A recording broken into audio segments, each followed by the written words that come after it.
वगैरह यूज करते हैं। हाँ फोटो नहीं अंदर।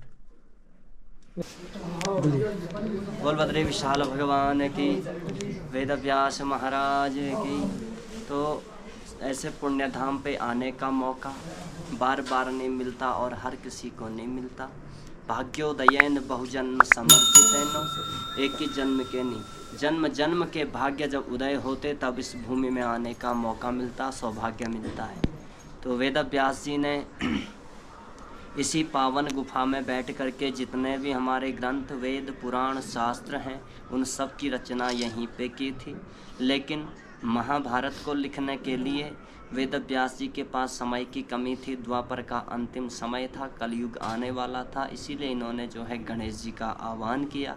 तो गणेश जी ने शर्त रखी कि श्रुतेव तत्प्राह विघ्नेषु यदि मैं लेखनी क्षणम, लिखते वक्त मेरी लेखनी क्षण भर के लिए रुकनी नहीं चाहिए, क्योंकि दोनों हाथों से गणेश जी लिखा करते थे। तो वेद व्यास जी ने कहा मेरी भी शर्त रहेगी सिद्धि बुद्धि के दाता, मैं भी जिस श्लोक को कहूँगा सोच समझ करके लिखना। तो यहाँ से व्यासी महाभारत बोले, गणेश गुफा में गणेश जी लिखे, और महाभारत के बाद भी संतुष्टि जब नहीं हुई व्यास जी को, तो नर नारायण भगवान को प्रणाम करके माँ सरस्वती की वंदना की। तब इन्होंने भागवत पुराण की रचना की थी। बोल भागवत महापुराण की।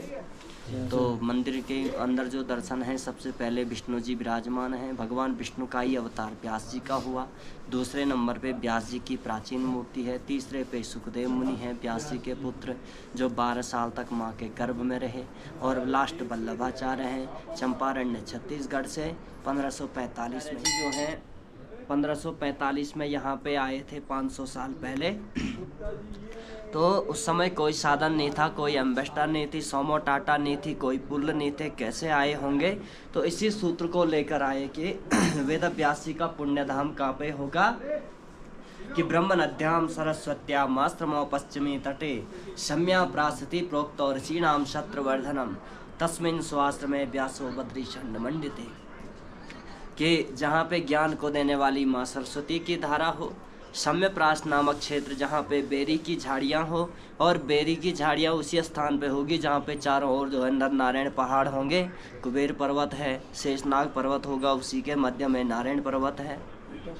तो वल्लभाचार्य जब यहाँ पे पहुँचे तो साक्षात उनको दर्शन दिए वेद व्यास जी ने, क्योंकि अश्वस्थामा बलिव्यासो हनुमानश्च विभीषण कृपा परशुरामश्च सप्ते तैस्रजीविनो। ये तो आज भी अंगुष्ठ मात्र में धरती में भ्रमण करते हैं।